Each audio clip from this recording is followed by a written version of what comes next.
ደህና ነኝ። እና ዲያቆን ነው እሱ ሞን። እሺ እኔም መማር እፈልጋለሁ። እርግጥ አሁን ያለሁበት ህይወት እንደነገርኳችሁ ችግር ያለበት ህይወት ነው፣ ግን መማር እፈልጋለሁ። ሌላው ደግሞ የጠየኳት ጥያቄ ሰይጣን በብሉይ ኪዳን ጊዜ አይዶን ነው የት እንደሆነ አላውቅም፣ ግን እግዚአብሔር ድረስ ይገባል አሉ እና እግዚአብሔር ድረስ ገብቶ ሰዎችን ይሄ ያንተ ሰው እንዲያርጉ ይሄ እንዲያርጉ ምናምን ብሎ ይከስ ነበር።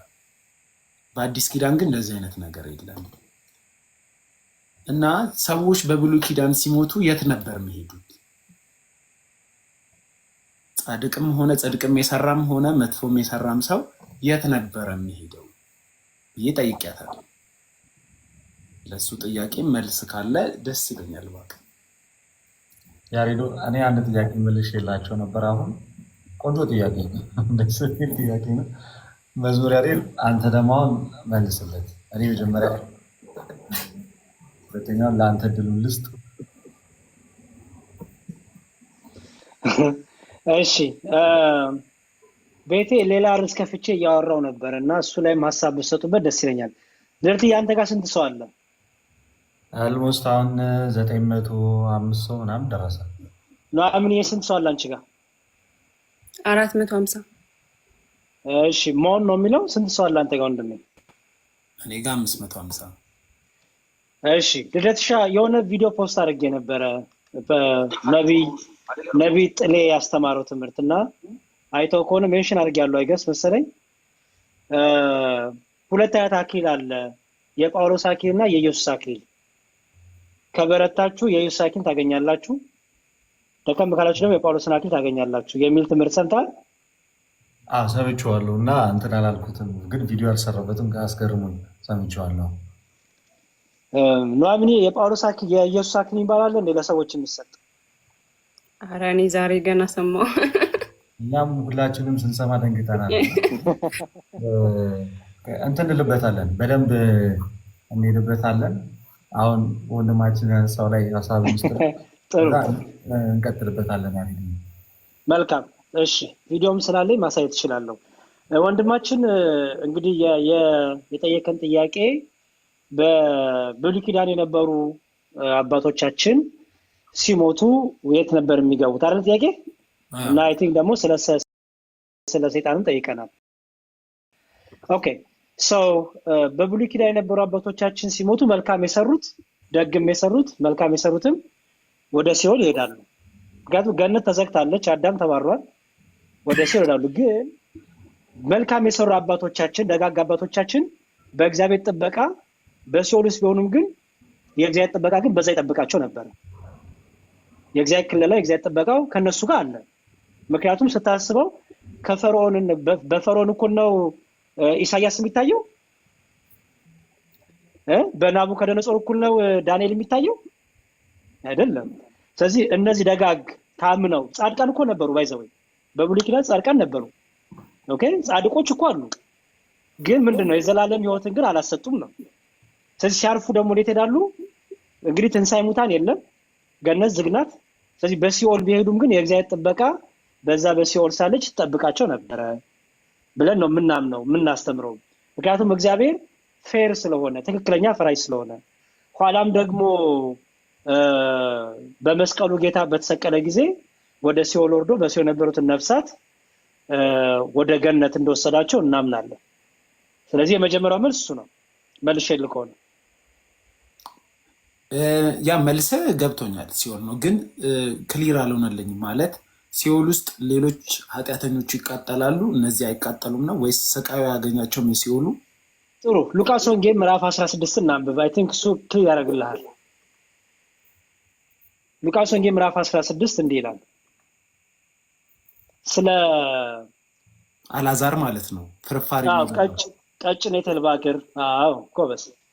እሺ ቀይ ልብስና ቀጭን የተልባ እግር የለበሰ አንድ ባለጠጋ ሰው ነበር። ዕለት ዕለትም እየተመቸው በደስታ ይኖር ነበር። አልዓዛርንም የሚባል አንድ ድሃ በቁስል ተወርሶ በደጁ ተኝቶ ነበር። ከባለጠጋው ማዕድ ከሚወድቀው ፍርፋሪ ሊጠግብ ይመኝ ነበር። ውሾቹ እንኳን መጥተው ቁስሎቹን ይልሱ ነበር። ድሃውም ሞተ፣ መላእክትም ወደ አብርሃም እቅፍ ወሰዱት ይላል። አስተውል። ወደ ተሰዱት ነው ወደ አብርሃም እቅፍ። ባለጠጋው ደግሞ ሞተና ተቀበረ ይላል። ኦኬ ሁለት ነገር ታያለ። ደሃው ሞተና ወደ አብርሃም እቅፍ ወሰዱ ሲባል ሳይቀበሩ ወሰዱ ማለት አይደለም። ሞቷል። ያኛው ተቀበረ ብሎ አስቀመጠ። ለምን? ያኛው የሄደበት ቦታ ስላለ በኋላ ታያለ። በሲኦልም በስቃይ ሳለ ይላል። አየው፣ በሲኦልም በስቃይ ሳለ አሻቅቦ አብርሃምን በሩቅ አየ፣ አልዓዛርንም በእቅፉ ይላል። እርሱም እየጮኸ አብርሃም አባቴ ማረኝ፣ በዚህ ነበልባል ሰቃየሁና የጣቱን ጫፍ በውሃ ነክሮ መላሴ እንዲያበርድልኝ አልዓዛርን ስደድልኝ አለው። አብርሃም ግን ልጄ ሆይ አንተ በሕይወት ሳለ መልካም ተቀብለሃል፣ አልዓዛር እንዲሁ። አሁን ግን እርሱ በዚህ ይጽናናል፣ አንተም ትሰቃያለህ አለው። ከዚህም ሁሉ ጋር አሁን ያው ከዚህ ወደ እናንተ ሊያልፉ የሚፈልጉ እንዳይችሉ ወዲያሉ ደግሞ ወደኛ እንዳይሻገሩ አለ። በእኛና በእናንተ መካከል ታላቅ ገደል አለ አለ። ኦኬ ያ እንግዲህ ገደል ምን ነው? እነሱን የከለላቸው እነሱ አሁን ገደል ሲል የሆነ የተቆፈረ ነገር የሆነ ጉድጓድ የሚዘለ ነገር ኖር አይደለም። ተከልሎ ልክ አሁን ገደል ካለ ይለያል ማለት ነው አይደል? በቃ ለይቷቸዋል። የእግዚአብሔር ቸርነት ጥበቃ ከነ አብርሃም ጋር። ሌሎቹ በክፉ ስራ የነበሩት በጣዖት አምልኮ የነበሩት በእሳቱ ይቀጣሉ። እነዚህ ግን በእግዚአብሔር ጸጋ ይጠበቃሉ ነው። ምክንያቱም እየተሰቃዩ ነው በሲኦል እሳት በነበልባል አይደለም የሚለው። ያ ነበልባል አብርድልኝ ነገር ነው የሚለው። ይሄ ነበልባል እነዚህ ቅዱሳንን ጻድቃንን ነቢያቶቹን አያገኛቸውም። ለምን? እነሱና እነዛ ጋር ምን አለ? ገደል አለ። ገደል የተባለው የሚጠብቃቸው ጸጋ እግዚአብሔር ለማለት ነው። የተለያየ ቦታ ነበረው። ቦታ ሳይሆን ይኸውልህ ጸጋ እግዚአብሔር ጥበቃውን ነው የሚነግረው እኮ። ከሰቃዩ እነሱ እና አብርሃም አይሰቃዩም፣ ሌሎቹ ይሰቃያሉ። ጽድቅ የሰራ ሰው አይሰቃይም ነበር። መልካም የሰሩ አባቶቻችን ወደ ሲኦል ቢሄዱም ግን ምን ይደረጋሉ? የእግዚአብሔር ጥበቃ ከነሱ ጋር አለ። የእሳቱ ወላፈን እነሱን አይቀጣቸውም ነው። ገደል የተባለው የሚሻገሩት የሚዘሉት ማለት አይደለም። ምክንያቱም ሲኦልና ገነት ስንል እንደው አንዱን ተሻግረህ የሆነ ነገር ወጥ ብለህ ዘለህ ከዛ ወደ ገነት የምታልፍበት ከዛ ደግሞ ዘለህ ደግሞ ወደ ገነት መጋባት ማለት አይደለም።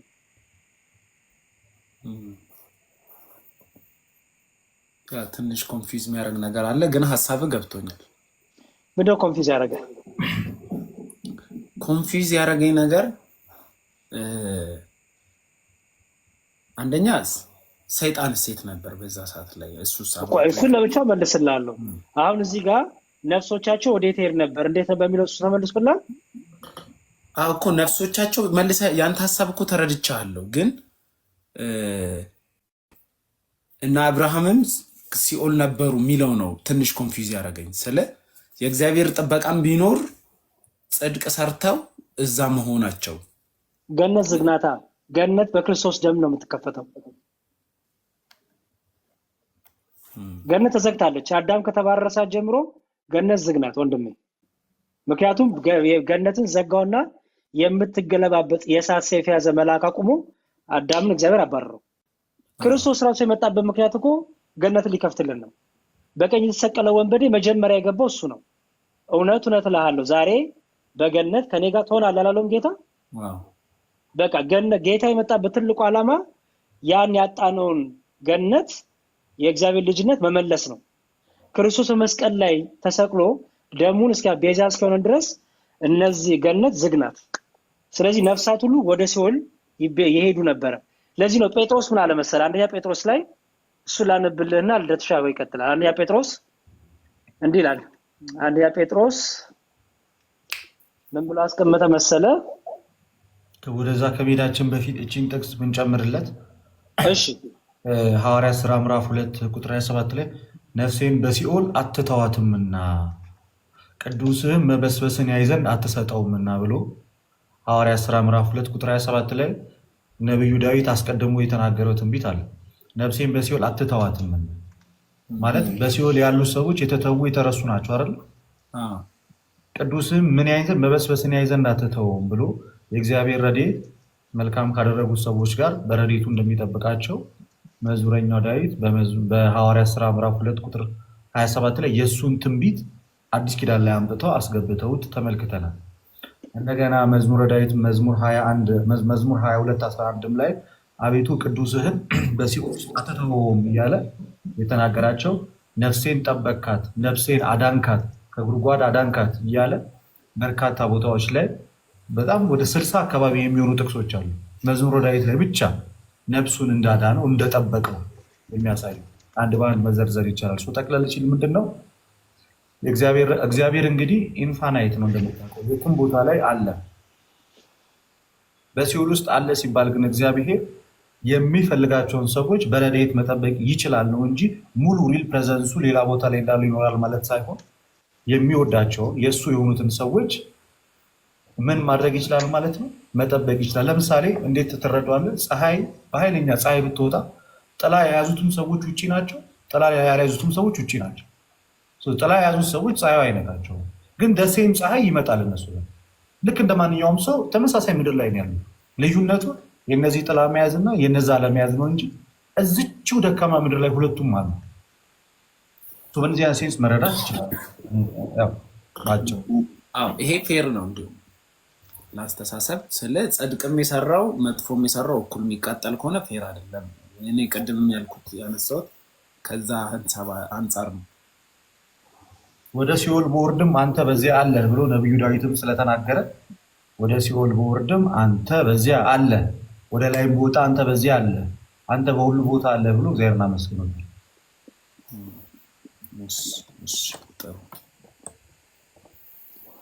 በቃ ሰው አንደኛ ጴጥሮስ ምዕራፍ 3 ቁጥር 19 ደግሞ ጨምረህ አንብበው። አንደኛ ጴጥሮስ ምዕራፍ 3 ቁጥር 18 ጀምሮ ስታነበው ምን ይላል መሰለ?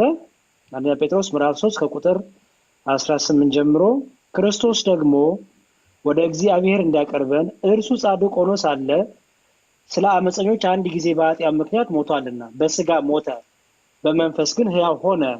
በእርሱም ደግሞ አለ በወህኒ ሄዶ በወህኒ ለነበሩ ነፍሳት ሰበከላቸው ይላል። አየህ፣ በምን ለነበሩ ነፍሳት? በወህኒ ይላቸዋል። ወህኒ ሲባል እስሬ ማለት ነው አይደል? እንግዲህ በወህኒ የነበሩት ነፍሳት ሲባል ወህኒ የተባለው በወህኒ የተመሰለው ሲኦልን ነው። ምክንያቱም በአጋንንት ታስረው ተይዘው የነበሩ ነበሩ፣ በሰይጣን ተይዘው። ስለዚህ እነሱ ሁሉ ጌታ ምን አደረገ? በሞቱ ፈታቸው፣ ነፃ አረጋቸው ማለት ነው። እና ነፃነት ተሰበከላቸው ሲል አዳናቸው፣ ተቤዣቸው እንደማለት ነው። እና ቅድም ልደት እያለ ትንቢቱ መዝሙረ ዳዊት የተነገረው ኋላ ለጊዜው ዳዊት ስለራሱ ተናገረ፣ ኋላ ፍጻሜው ለክርስቶስ የተባለ በሁለቱም መልኩ ይተረጎማል ማለት ነው። ሰይጣን የነበረ ነበር ሁለተኛው። ይሄ ላይ አሁን ደህና ነህ? ይሄ ላይ አዎ መረዳት አለ። ኦኬ፣ ልደት የሚጨምርህ ነገር አለ እንዴ? ቅድም ጥቅሶቹ ምናልባት ልስጥህ ምጽፋቸው ከሆነ አይ ችግር የለም። እሺ እኔ ምንድነው ሁለቱም እኩል የሚቃጠሉ ከሆነ ፌር አይደለም። ከዛ ሁለቱንም ደግሞ ኢየሱስ ክርስቶስ ሞቶ ሁሉንም አወጣቸው ከሆነ የና አብርሃም ጥቅማቸው ማለት የእግዚአብሔርን ስም ስትይዝ አብረ መሰደድ አለ፣ መወጋት አለ፣ የምድራዊ ኑሮ አይመችህም፣ ብዙ ነገር አለ። እነሱ በዛ ሪዋርድ ከሌለው ሰው ወደዛ አይሄድም። የሰው አይምሮ እንደዛ አያስብም። እንዴት ልበል? እኔ ሀሳቡ ያልተገብኛል ማለት የፈለከው መልካምም አድርጎ መጥፎም አድርጎ ሲሆን የሚገባ ከሆነ ምንድነው ጥቅሙ? የዛ ሰው መልካም ማድረጉ ምድር ላይ እየገዛ መኖሩ ምንድን ነው? ሁሉም ደግሞ ወደ ሲኦል የሚገቡ ከሆነ ማለት ሁሉም ደግሞ ወደ ገነት ጠቅልለው የሚገቡ ከሆነ የነዛ ልፋት ምንድን ነው ነው ያለበት የሚደረግ ጥረት። እንደ አጠቃላይ ቤተክርስቲያን ዩኒቨርሳሊዝም የሆነ ሳልቬሽንን አታስተምርም። ዩኒቨርሳል የሆነ ሳልቬሽን ዝም ብሎ ጥቅልልል ያለ ወደ ገነት የመጓዝ እንደዛ አይነት ግልጽ የሆነ እንደዚህ አይነት ትምህርት አይደለም ያለ። በሲኦል ውስጥ ቅድም ያሬድ አስቀምጦልሃል ረድኤተ እግዚአብሔር እንዳለ በአዲስ ኪዳንም በብሉይ ኪዳንም ሰፊ ጥቅሶች አሉ። ከክርስቶስ በፊት ያረፉ የሞቱ ሰዎች እንዳለ ከሲኦል ጥቅልልል ብለው ወደ ገነት ገብተዋል ብሎ በሃይማኖት ደረጃ በትምህርት ደረጃ እንደዚህ አይነት ትምህርት የለም። ግን አለ፣ እይታው አለ፣ ስፔኩሌሽኖች አሉ። እንደዛ ነው ብሎ አንዳንድ ጥቅሶች ይጠቀሳሉ። ከዚህ አይ እንደዚህ አይነት አለ፣ ይሄ ለዚህ ይሆናል፣ አይ በዚህኛው መንገድ እንደዚህ ይሆናል ተብሎ መሀል ላይ ቪዎች አሉ። እንደ ዶግማ ሳይሆን የየግለሰቦች ወይም ደግሞ በጣም በነገሮች ላይ የተራቀቁ አባቶች ያስቀመጧቸው ሀሳቦች አሉ በስፔኩሌሽን ደረጃ። ግልጹ ትምህርት ግን ምን መሰለ? ያመን የተጠመቀ ሄደናል። እኛ ምን ሃይማኖት ማለት የተገለጠ ነገር አይደለ? ስለተገለጠ ነገር አይደል የምናወራው? በአዲስ ላይ የተገለጠው ምንድን ነው? በልጁ በኢየሱስ ክርስቶስ የሚያምን የዘላለም ሕይወት አለው። ግልጽ ትምህርት አሁን ያ እዛ ላይ አሁን አስረግጠን እንናገራለን። ሌላኛው አስረግጠን ምናምን አንናገርም። ገብቶኛል። የሴጣኗ ግን ራሱ ጥያቄ ፈጠረችብኝ። አይ እንዳንፈራ ነው። አሁን አይ ቲንክ ሰይጣን ከእግራችን በታች ነው ብዬ ነው የማስበው። አሁን እግዚአብሔር ጋር እየሄደ የምትለው አፓርት ናት ትንሽ። አይ እግዚአብሔር ጋር እየሄደ ያልኩት ምክንያት እየሄደ ሳይሆን አይ ቲንክ ያው እኔ እንደነገርኳችሁ ድሮ ነው መጽሐፍ ቅዱስ ያነበብኩት። አሁን 8 ዓመት ምናምን ማንበብ አቆምኩ። ድሮ ግን በደንብ አነብ ነበር እና ስለ ኢዮብ ታሪክ ስለ ኢያሱ ምናምን ስናወራ ሰይጣን እንደዛ ሲል እርግጠኛ ቃሉን በዛ ወይ ባልለውም እንደሱ አይነት ነገር ያነበብክ ይመስለኛል። በተለይ ስለ ኢዮብ ነው የጥፋት ልጅ ብቻ የእግዚአብሔር ልጆችና የእንትን ምናምን በእግዚአብሔር ፊት ቆሙ እና እንደዚህ እሱ እኮ ይሄን አለው ይሄን ብትነጥቀው እንደዚህ ነገር ይል ነበረ። ኢያሱንም ደግሞ ምናምን የሆነ ነገር ብሏል አይደል? የኢዮብ ታሪክ በዋነኝነት ለብዙዎቻችን አስተማሪ ታሪክ ነው ላዩ ላይ። ምክንያቱም የኢዮብ ጋይስ እንዴት መሰላችሁ? እግዚአብሔር ይነጋገራል ሲባል የሆነ እንደዚህ ግልጥ ብሎ ሰይጣን እዚህ ጋር ይቆማል፣ እግዚአብሔር እዚህ ጋር እንደዚህ አይነት መንገድ አይደለም። እኛ እንደምናስበው አይነት መንገድ አይደለም። ሰይጣን እንደምታውቀው የትኛውንም ሰው ለመፈተን ይሮጣል አይደለም? እግዚአብሔር ግን ምን ያደርጋል? ረድኤቱ ስላለ የሰይጣንን እኛ ከማናውቀው እግዚአብሔር ከሚያውቀው ከስንት አደጋ ተርፈን ወደ ቤታችን እንገባለን። የእግዚአብሔር ጥበቃ ስላለ ምንድን ነው ኢዮብ በነበረበት ደግነት ሰይጣን በብዙ አይነት መከራዎች ሊፈትነው ቢመጣ የእግዚአብሔር ረድኤት ስለነበረ ፈተናዎቹ አልመጡም። ያለው ነገር ምንድን ነው? እንዲህ ሆነ ፌስ ቱ ፌስ የማውራት ጉዳይ ሳይሆን እግዚአብሔር ያደረገው ምንድን ነው? አምላክነት ኃይሉን ተጠቅሞ ከነፍሱ ውጭ ወደ እሱ የሚወጡትን ፈተናዎች መከላከል ነው ያቆሙ። ባጭሩ እንደማይክደው ስላወቀ። ስለዚህ ዛን ሰዓት ላይ ሰይጣን በግልጽ አገኘው ማለት ነው። በግልጽ ፈተነው፣ አስጨነቀው፣ እስከመጨረሻው ድረስ ታገለ። እምነቱን ሊሸረሽር አልቻለም። ስለዚህ ራሱ በአንደበቱ መሰከረ። በቃ እኔ ኢዮብን ምንም ማሸነፍ እንዳልቻለ፣ ምንም እንኳን ከነፍሱ ውጭ ሌላው ፍቃድ ቢሰጠውም ማሸነፍ እንዳልቻለ። ይሄ ደግሞ እግዚአብሔር በቅዱሳን አባቶቻችን ላይ ካለው ጽኑ እምነት የተነሳ አንዳንድ ሰዎች በፈተና መጽናት እንዳለባቸው ለማስተማር የኢዮብ ታሪክ እንደ ዋነኛ መሳሪያው ተቀምጦልናል። ግን ሰይጣን አሁንም ድረስ ይከሳል ወይ? አዎ ይከሳል። መክሰሱን አያቆምም። መክሰሱን እንዴት ነው የሚከሰው ብለን ስናስብ በፍርድ ቤት አይነት ሴንስ ሳይሆን ቆንጆ የኃጢአት ድግስ ያሳየንና እዛ ድግስ ውስጥ ገብተን ከዛ ኃጢአት ውስጥ ከገባን በኋላ የአለመውጣት ስሜት ውስጥ ይከተንና የጸጸት ክስ ይከሰናል። በቃ ወድቀሃል ከዚህ በኋላ ከዛ ምን ትላለህ? በራስ ባንደበትህ እኔ ለእግዚአብሔር የምጠቅም ሰው አይደለም፣ እኔ በቃ ከዚህ በኋላ እግዚአብሔር አይፈልግም እያል ጀርባህን እየሰጠ ትሄዳለህ፣ ከእግዚአብሔር እየተለየ ትሄዳለህ። ስለዚህ በአንተ ስጋ ማን አዛዥ ሆኖ ይቀራል ማለት ነው? ራሱ ሰይጣን አዛዥ ይሆንና በእግዚአብሔር ፊት ኃጢአተኛውን እንድትታይ ያደርጋል። ክሱ እሱ ነው። በዚህ መንገድ ግን ራዕይ ዮሐንስ ምዕራፍ 12 ቁጥር 7 ላይ የወንድሞቻችን ከሳሽ ግን በክርስቶስ ኢየሱስ ድል እንደተደረገ ይናገራል። አንድ ሰው በክርስቶስ ተስፋ ካልቆረጠ በስተቀር ሰይጣን አያሸንፍም። በክርስቶስ ተስፋ ካልቆረጠ በስተቀር ምክንያቱም በፊት ላይ ዛሬ እንደምታውቀው ሰይጣን ኃይል አለው በእኛ ላይ ክርስቶስ እስኪገለጥ ድረስ ብዙዎቹን ያይታል። ኢሳያስ ጽድቃችን የመርገም ጨርቅ ሆነ ብሎ እስከሚናገር ድረስ በጣም በርካታ ጥቅሶች አሉ። ጌታ ኢየሱስ ክርስቶስ ግን ከመጣ በኋላ በዚህ በቆላስያስ ምዕራፍ 2 ከቁጥር 14 ላይ በትእዛዝ ተጽፎ የነበረውን ዲያብሎስን በመስቀል ጠርቆ ከመንገድ አስወግዶታል። መንገዱን ዘግቶታል፣ ከመንገድ አስወግዶ። ስለዚህ አንተ በነፃ ፈቃድ ለሰይጣን ትንበረከካለህ እንጂ ሰይጣን በኃይሉ አንተ አንበረከከም። አሁን ሰዎች ነፃ ፈቃዳቸውን የመጠቀምና ያለመጠቀም ጉዳይ ነው። እሺ ብለህ ለሱ ተላልፈ ከተሰጠ ወይም ይቆጣጠራል። ግን በክርስቶስ ኢየሱስ ኃይል በስሙ ጉልበት ከተዋጋኸው ግን ሰይጣንን ተቃውሙት ከእናንተ ይሸሻል እንዳለ ስትቃወሙ ከአንተ ይችል። ግን ፊዚካል ልጨምርልህና ወንድሜ የመጽሐፈ ኢዮብ ላይ ሰይጣንም መጣ በመካከል ቆመ ሲባል ለሰይጣን ስፍራ ተገኝቶለት እንደው እግዚአብሔር ክብር ሰጥቶት ማለት አይደለም። ሊከስ መጣ ማለት ነው። ከሳሽ ነው ማለት ነው። በዚህ በአንደኛ ጴጥሮስ መልእክት ቅዱስ ጳውሎስ እንዲህ ይላል። አንደኛ ጴጥሮስ ምዕራፍ 5 ቁጥር 8 ምን ይላል? በመጠን ኑሩ፣ ቁሙ፣ በመጠን ኑሩ፣ ንቁም። ባላገራችሁ ዲያብሎስ የሚውጠውን ፈልጎ እንደሚያገሳ አንበሳ ይዞራልና ይላል። አዮ አሁን አንበሳ እንደዚህ ይዞራል አይደል? የሚውጠው ነገር ሲያገኝ ሰይጣን ሲዞር ይታያል። ይዞራል ማለት በቃ ሁሉ ቀን ይፈትናል፣ ሁሉ ቀን ይከሳል፣ ሁሉ ቀን በቃ አንተን ለመጣል ይጥራል ለማለት ነው። ገባ? ሰው ልክ አሁን እዚህ ጋር ይዞራል ሲባል አንበሳ እንደዚህ እንደሚዞረው ለማለት አይደለም። በቃ አንተን ይከሳል፣ አንተን ሊጥል ይሞክራል፣ ይገዳደራል ማለት ነው። ተረዳኸኝ? በዛ ጊዜ ኢዮብን ለመክሰስ መጣ፣ ከሰሰ ማለት ነው ባጭሩ። ሰይጣን ከሳሽ ነው፣ ውሸተኛ ነው። ስለዚህ ምን አደረገ? ኢዮብ እኮ የሚያመልክህ፣ ኢዮብ እኮ የሚገዛልህ እንዲያው ልጆች ስለሰጠኸው ሀብት ስላለው ብሎ ክስ አቀረበ። እግዚአብሔር ጋር ሄዶማ ይኸውልህ መክሰስ ይባላል እሱ። ለምሳሌ ሲዞር በጠላቶ በሰይጣን የአባቶቻችን ኋላም ደግሞ የክርስቲያኖች ሁሉ ከሳሽ ነው ይባላል።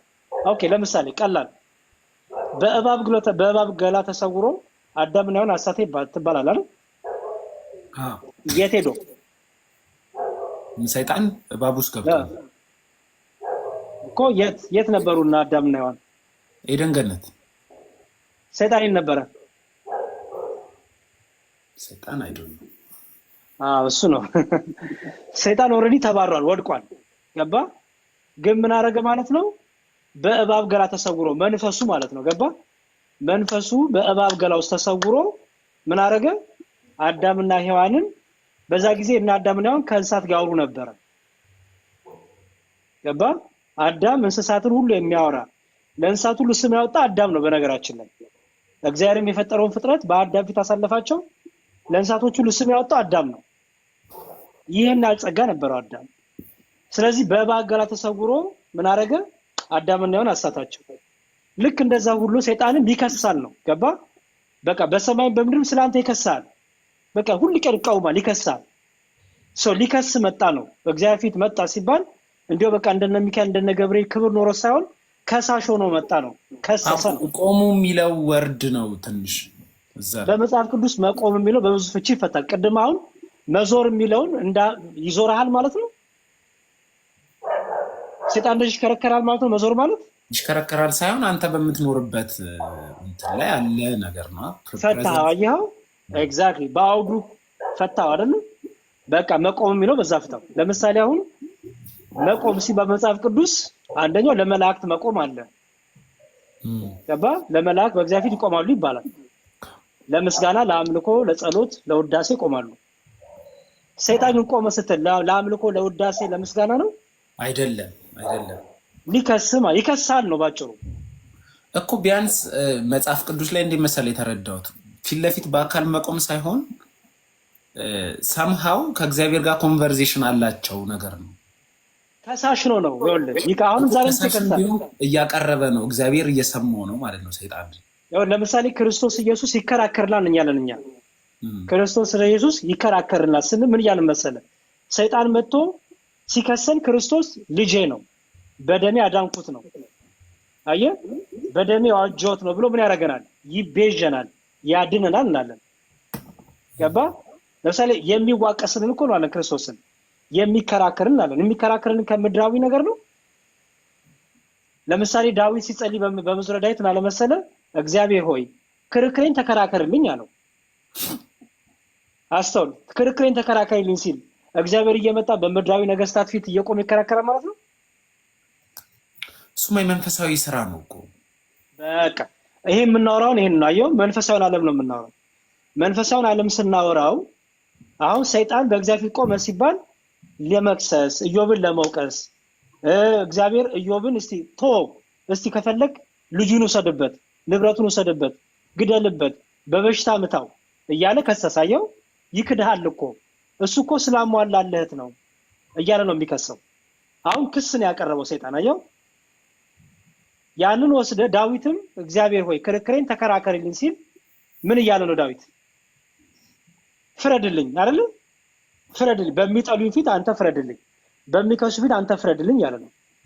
ስለዚህ ልክ ክርስቶስን ይከራከራልና ስንል ሰይጣን ሲከሰን ይከራከርልናል ነው እና እንዲያው ፊት ቆመ ሲባል መጥቶ በነ ሚካኤል በነ ገብርኤል ልክ ክብር ኖሮት እንዲያው ልክ ለምስጋና እንደሚቆሙት እንደዛ ቆመ በሚል ሴንስ አይደል።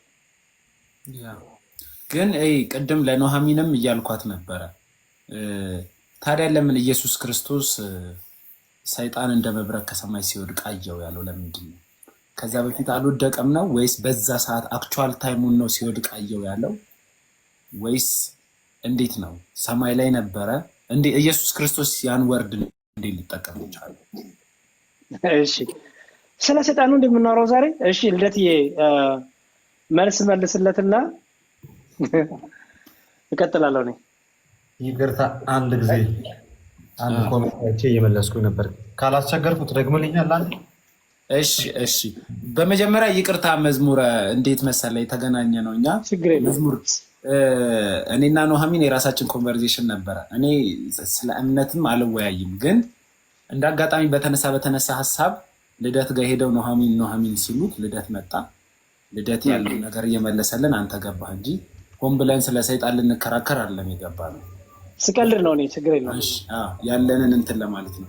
እሺ ኢየሱስ ክርስቶስ ሰይጣን እንደ መብረቅ ሲወድቅ አየው ለምን አለ ነው ያልኩት። ልደት አክቹዋል ታይሙን ነው በዛ ታይም ሲወድቅ አይቶ ነው ኢየሱስ ክርስቶስ። እኔ የተረዳሁት ሀሳብ የነበረው ኢየሱስ ነው ያለው ወይንስ ትንቢት ላይ ነው ያለው? ትንቢት ኢሳይያስ ላይ መሰለኝ። ትንቢት ኢሳይያስ ላይ አይደለ? ኢየሱስ ክርስቶስ ሉቃስ ላይ ነው ያለው። ሉቃስ 10 ላይ ሉቃስ 10:18 ሰይጣን እንደ መብረቅ ከሰማይ ሲወድቅ አየው እና ከዛን አይ ቲንክ ጴጥሮስ ነው ያለው ወይስ ሉቃስ 10:18 ላይ አለት ላይ ቤተክርስቲያን የገሃነም ደጆች ምናምን አንድ ሉቃስ ስንት ይቅርታ 10:18 ልደትዬ። እሺ ቀጥል ጥያቄ ናንተ። እና እንደዛ ያለው እኔ የተረዳሁበት መንገድ እንዴት ነበረ? እስከዛ ድረስ በቃ ሰይጣን እግዚአብሔርን ጋር ገብቶ መክሰስ ኦር ደግሞ ማናገር እንደሚችል ግን ከዛ በኋላ ግን በቃ እንደተከለከለ አድርጌ ነው ያሰብኩት። ለምን ከዛ በኋላ ሰይጣን ከእግዚአብሔር ጋር ኮንቨርሴሽን ሲያደርግ የሚያሳይ ኦር ደግሞ እንደዛ አይነት ይሄ ብሉይ ኪዳን ላይ እንደነበሩት አይነት ነገሮች የሉም። በአዲስ ኪዳን እንደዚህ አይነት ንግግሮች ኦፍ ኮርስ ሰይጣን ደፍሮ ቀርቦ እሱን ነው የምልህ። እና ኢየሱስ ክርስቶስ የተጠቀመው ያንን ቃል ምን ሊያስተምረን ነው የተናገረው? ያንን ለሁለት ነገር ነው። አንደኛውን ራዕይ ዮሐንስ ላይ ይመልሰዋል። ራዕይ ዮሐንስ ላይ ይመልሰዋል። ለሁለት ነገር ነው። እንደዚህ ይላል፣ በሰማይ ሰልፍ ሆነ፣ ሚካኤልና መላእክቱ ዘንዶውን ተዋጉት ይላል። ዘንዶውም ከመላእክቱ ጋር ተዋጋ፣ አልቻላቸውም። ከዚያ ወዲያ በሰማይ ስፍራ አልተገኘላቸውም ማለት ዓለሙን ሁሉ የሚያስተው ዲያብሎስ ሰይጣን የሚባለው ታላቁ ዘንዶ እርሱም የቀደመው እባብ ተጣለ፣ ወደ ምድርም ተጣለ፣ መላእክቱም ከእርሱ ጋር ተጣሉ። ታላቅ ድምፅ በሰማይ ሰማሁ እንዲህ ሲል፣ አሁን የአምላካችን ማዳን ኃይል፣ መንግስት፣ የክርስቶስ ስልጣን ሆነ። ቀንና ሌሊትም በአምላካችን ፊት የሚከሳቸው የወንድሞቻችን ከሳሽ ተጥሏልና። ለሁለት ነገር ክርስቶስ ተናግሮታል። ምን አለ መሰለ በመጽሐፍ ቅዱስ አነጋገር ደብል ፕሮፌሲ፣ አንድን ቃል ለሁለት ነገር መጠቀም ማለት ነው። በሰዓቱ ስለሆነው ነገርና ስለሚሆነው ነገር አደሴም ታይም መጠቀም እና ሌላኛው የመጽሐፍ ቅዱስ የትንቢት አነጋገር ደግሞ ያልሆነውን ነገር እንደሆነ አድርጎ መናገር። ለምሳሌ ምን ይላል መሰለ፣ እነሆ ሕፃን ተወልዶልናል አላር ኢሳይያስ ተወልዷል። ይዛንሰ አልተወለደም፣ ንግግሩ ግን እንደተወለደ ነው። ስለዚህ እንደዚህ አይነት ደብል ስታንዳርድ የሆኑ ፕሮፌሲዎች አሉ። ልክ እንደዛ ሰይጣን እንደ መብረቅ ሲወድቅ አየው ማለቱ ክርስቶስ ስለ ሁለት ነገር ተናግሮታል። አንደኛ በመላእክት ዓለም በእግዚአብሔር ኃይል እንደጣሉት ለማስረዳት አሁን ያነበብኩልህ የተደረገ ነገር ማለት ነው። የተደረገውን ነገር ሲወድቅ አየው ብሎ ሲናገር በራዕይ ዮሐንስ ምዕራፍ 12 ላይ ያለውን ሰይጣንና ሰራዊቱን ሁሉ እንደጣሉት ይናገራል አይደል? ድል የሚያደረጉት ከአምላካችን የተነሳ ነው አለ። አንደኛ እሱን የሚያስረዳበት። ሁለተኛ ደግሞ ልክ ቆላሲያስ ምዕራፍ 2 ቁጥር 14 ላይ ከመንገድ ጠርቆ አስወገደው የሚለውን እንደ መብረቅ ከላይ ሲወድቅ አየው ብሎ ከላይ የሚወድቅ ነገር ስብርብሩ አይደለም የሚወጣው ክትክት እንደሚለው ክርስቶስ በመስቀሉ ዲያብሎስን ከክርስቲያኖች ላይ አስወግዶታል። ከላይ ከፍ ብለህ ካየው በስምህ አጋንንት ተገዙልን እያሉ ይጠይቁታል። ያ ከምን አንጻር ነው? ክርስቶስ ኢየሱስ ሰይጣንን ድል ስላደረገው ከዚህ በኋላ የትኛውም ክርስቲያን በዚህ ስም ሁልጊዜ ሲቀጠቅጡትና ሲያሸንፉት እንደሚኖሩ ለማሳየት አንድ የመስቀሉ ስራ በመስቀሉ ኃይል ጌታ ድል እንደሚያደርግ፣ ሁለት ደግሞ በዓለም መላእክት በእግዚአብሔር ስም በአምላካችን ስም ድል እንዳደረጉትና ከዛ እንደወደቀ ለማሳየት ነው። ስለዚህ አክቹዋል ታይሙን ሳይሆን እንደ ፕሮፌሲ ነው። በሁለቱም መንገድ ሀፕን ያደረገ ነገር ነው። አክቹዋሊ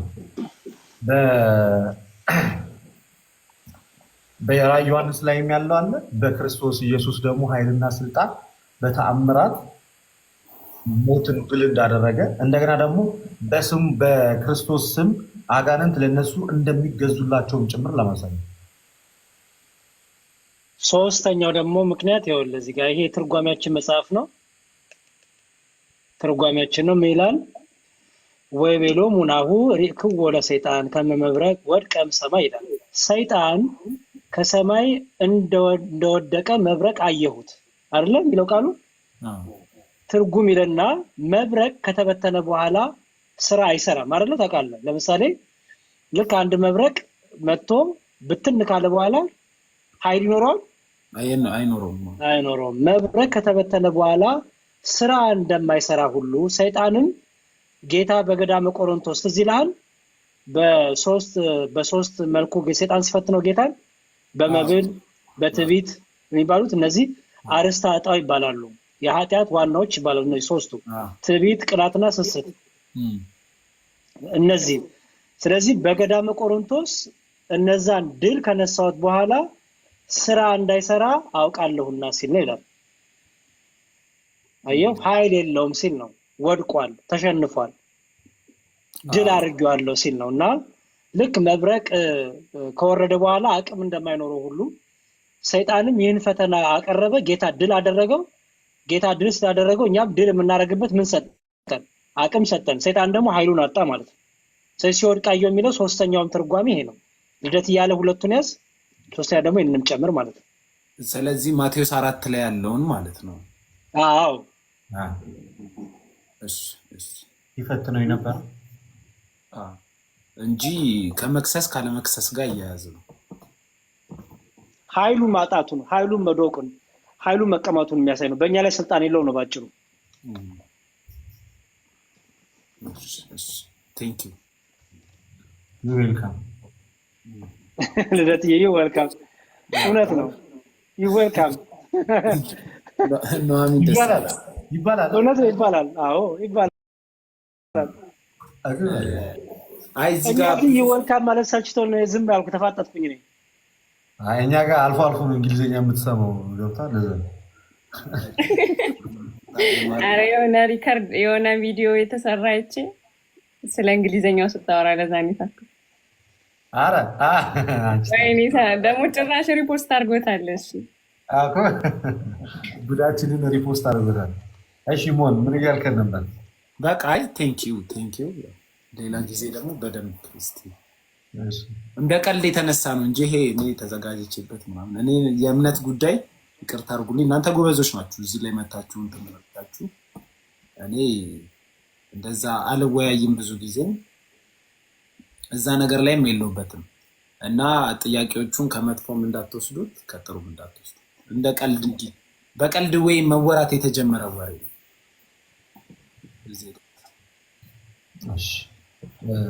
እኛ አጋጣሚ ተጠቅመን ተማምረንበታል። ይህም ጊዜ የሚሰጥ እግዚአብሔር ነው። በአጋጣሚዎች የሚሆን ምንም ነገር የለም። በዚህ ጊዜ በአንተ ምክንያት እኔ የምመለከተው ኦዲየንሱን በአንተ በኩል ያለ ይሰማኛል፣ በያሬድ በኩል ያለ ይሰማኛል፣ በኑሃሚን በኩል ያለ ይሰማኛል። በዚህ አጋጣሚ የተወሰነ ሰው እንኳን የሆነች ነገር አግኝተው የሚሄዱ ለእኛ ትልቅ ነገር ነው። ትልቅ በተለይ እንደኔ ጠያቂ እንደሆነ ሰው እኔ በጣም ጠይቃለሁ እና ብዙ ሰው ድፍረት ይመስለዋል። እኔ ግን ድፍረት አይደለም ብዬ አስባለሁ። ከነፍሴ የሚበልጥ ነገር የለም እና ለመዳን እስከሚፈጅብኝ ሰዓት ድረስ ሼምም ምናምን የለኝም። ለምን ብቻዬን ነው የምድነው፣ ብቻዬን ነው የምጎደው በወድቅም ብዬ የማስበው እና የሆነ ነገር ኮንፊውዝ ካደረገኝ የመጽሐፍ ቅዱስ ጥያቄም ቢሆን ደፍሬ እጠይቃለሁ። በጣም መልካም ነገር መጠየቅ መጠየቅ ጠያቂ ትውልድ አዋቂ የሚያደርገውም ከመጠየቅና ከመማር ነው። አይ እንዲህ ጠይቀን ብንማማር ይሻላል። እና ጨርሰናል ለዛሬ። እኔ ጨርሻለሁ። ኑሐሚን ጋር አልጨረስም።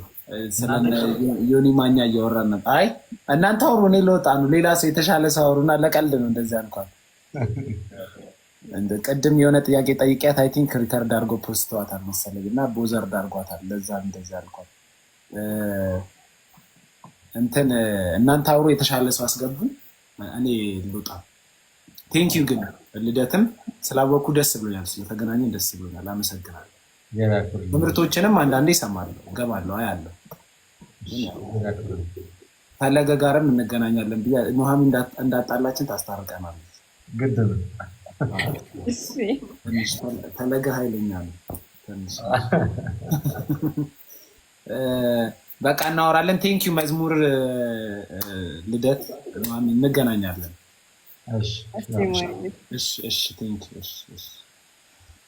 ልደትዬ እኔ ግን ሀሳብ ስጡ። ተው በዚህ ነገር ላይ እናንተ ተው። ኑሐሚን ምን ይመስልሻል ይሄ ትምህርት? አይ ቆይ ግን ዲያቆን እኔ ጌታን አዝኝበታለሁ። ስጽፍልህ አይመስልኝም። ማን ነው ቴሌግራም የምጽፍልኝ?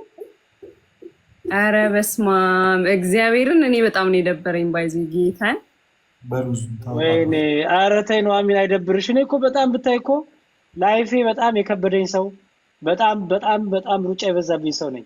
አይ ነው እሱን እረዳለሁ በእውነቱ። ያው እንደ እንትን አልጠብቅም። ያው አሁን ደግሞ ባለትዳርም ስትሆን ብዙ ሩጫ ይኖራል፣ ብዙ እንትን ይኖራል። እሱን እረዳለሁ እንዴ። ያው ግን በስመ አብ አንተ በጣም ብዙ ጊዜ ከሆነ ቴሌግራም ላይም ከዛ ቲክታክ ላይ አክቹዋሊ አንዴ ነው የጻፍኩት።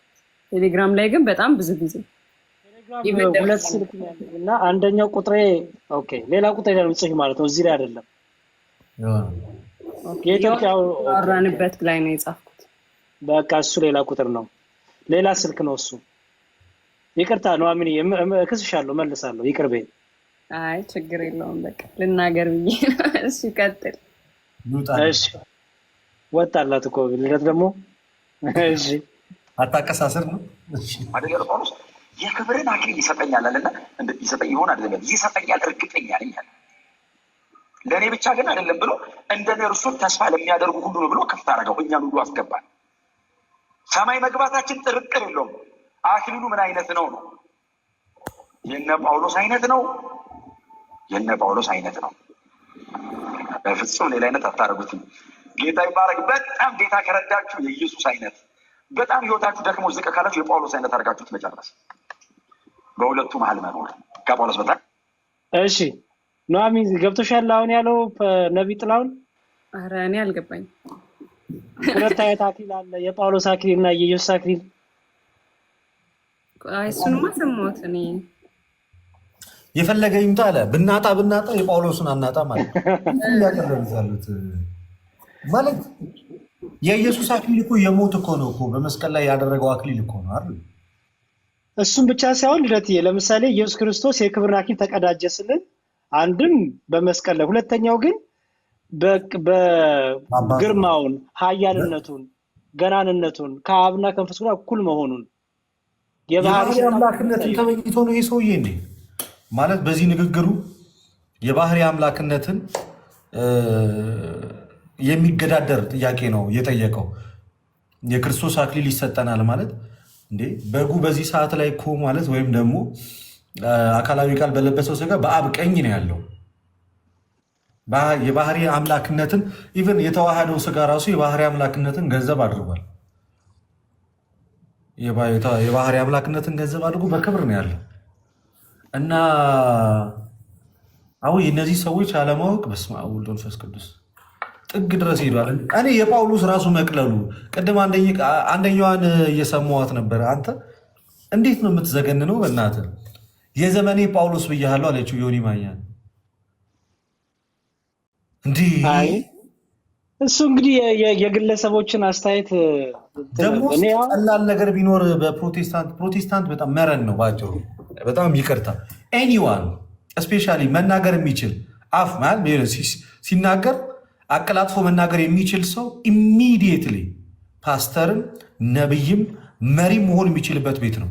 በጣም በቀላሉ አንተ እንዴት ነው በእናትህ? እኔ ማለት ጳውሎስ አልገባቸው ምን አይነት ሐዋርያ እንደሆነ አይ ዶንት ቲንክ የተረዱት አልመሰለኝ ምን አይነት ሐዋርያ እንደሆነ ሐዋርያው ጳውሎስ 14 መልእክታቱን የጻፈ እጅግ ብዙ ተጋድሎን ያደረገ እንኳን የኃጢአት ጊዜ ለስብከት እንኳን ጊዜ የሚያጥረው ሰው እኮ ነው ሐዋርያው ቅዱስ ጳውሎስ ማለት። እንዴት ነው ሰዎች ከሐዋርያው ቅዱስ ጳውሎስ አገልግሎት ጋር ነገሮችን የምታመዛዝነው? የዘመኔ ጳውሎስ ነህ ማንን? አንድ ተራስ ግለሰብ ሰውዬ ነገ ተመልሶ እኔ አላቅም። የእናንተ የድፍረት ንግግር ለከት የለውም። በጣም በጣም በጣም ንቀት እኮ ነው፣ የመጨረሻ ንቀት ነው። እና አስበኸዋል? እኔ ሳስበው ራሱ ይዘገንነኛል። በዚህ ልክ ሰው በቀላሉ ኤኒዋን በቀላሉ የሆነ ነገር መሆን ይችላል። ምንም አይነት እንትን የለውም። በቃ ይሄ ገደብ የለውም። ትመጣለህ። እኔ ለምሳሌ አሁን ዛሬ ፕሮቴስታንት በሆን ኢሚዲየትሊ ወይ ደግሞ አፍተር ከአንድ ሳምንት ወይ ደግሞ ከአንድ ወር በኋላ የራሴን ቸርች ከፍቼ ምናምን ነገር እንደፈለኩ ላይሰንስ ማውጣት ብቻ ነው የሚጠበቅብኝ። ሄጄ ላይሰንስ ማውጣት ከዛ በኋላ የሆነ ቸርች ብዬ የሆነች አዳራሽ ተከራይቼ ምናምን በገባ ህዝቡን ይዞ ነው የሚሄደው። አስቸጋሪ ነው። ሀው ጸጸተኛ እንጂ ከጳውሎስ ጋር ሲያወዳድሩት ጀለስን አንበሷን እንደዚህ እየቆጠረ ምናምን ትላንትና እየሾፈ አሁን የሆነ ሪከርድ ተደርጎ ይወጣል። ጭራሽ ደግሞ አሁን እዚህ ላይ ጨምሬበት ከዛ በኋላ እየተመቸኝ የምር ተረግጬ አስቡት። በስነስርዓት ሳቁ መጥቷል። በስነስርዓት ማለት ነው እየሾፈ ነው በስነስርዓት። እኔ ገረመኝ የሴቲቷ ኢነርጂ። ልክ ተለቅ ያለ ጊፍት ሲሰጥ ድምጿ ጨመረ። ልክ ተለቅ ያለ ጊፍት ሲገባ ከዛ ዮኒ ማኛ እንዲህ ነው የሚሾፈው። የፊቱን ኤክስፕሬሽን ካያችሁት ጋይዝ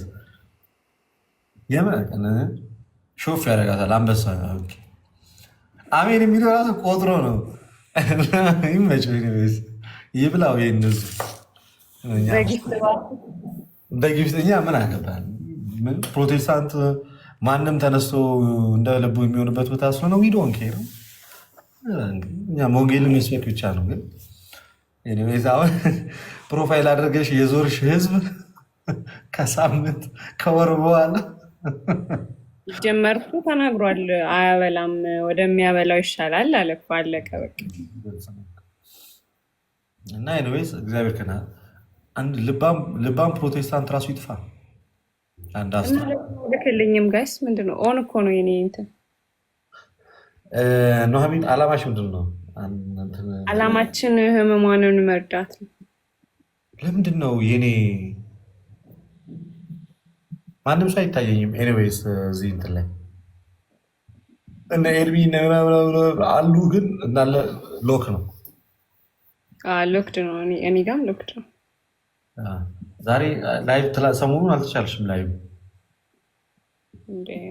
መጥረሻ የገባው ነው። አሁን 2 ቀን ምናምን ትላንትና እና ዛሬ በቃ የመጨረሻ ሰግተሻል። በጣም አሪፍ ላይ ነሽ። እንዳታቋረጭ ስልሽ እሺ ቢቢል እንግዲህ አናቋረጥም።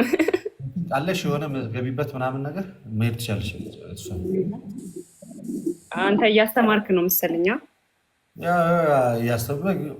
የሆነ እያስተማርኩም በመሀል ኮመንት በቃ ሀሳብሽን ሲሰርቅ እንትና ቢገባ ልደት በማርያም እንደዚህ ይገባ ልደት እንትና ገባ ልደት እንዲህ ሊሆን ሀሳብሽን እንዴት ብጥ እንደሚያደርጉት ኑሐሚን ጋር ልደት ኑሐሚን ጋር ኮመንት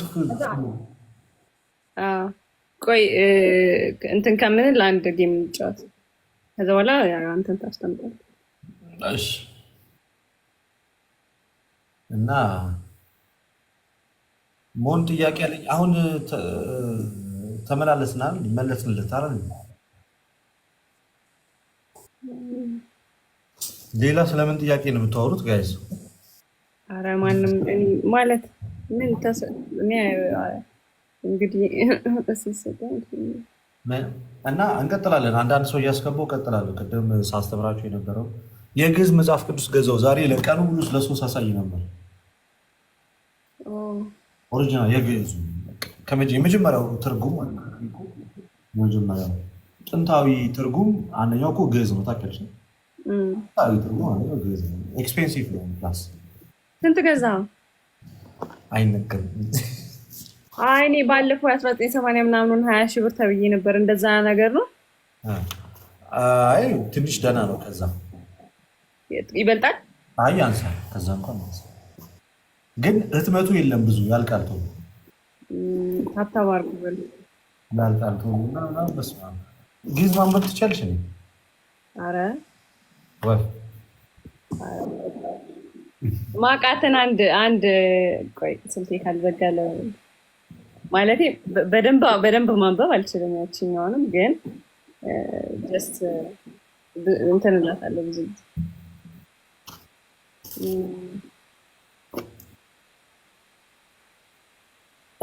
ኦኬ ጋይስ 14 ፖይንት ጋይስ 14 ፖይንት 2 ዶናት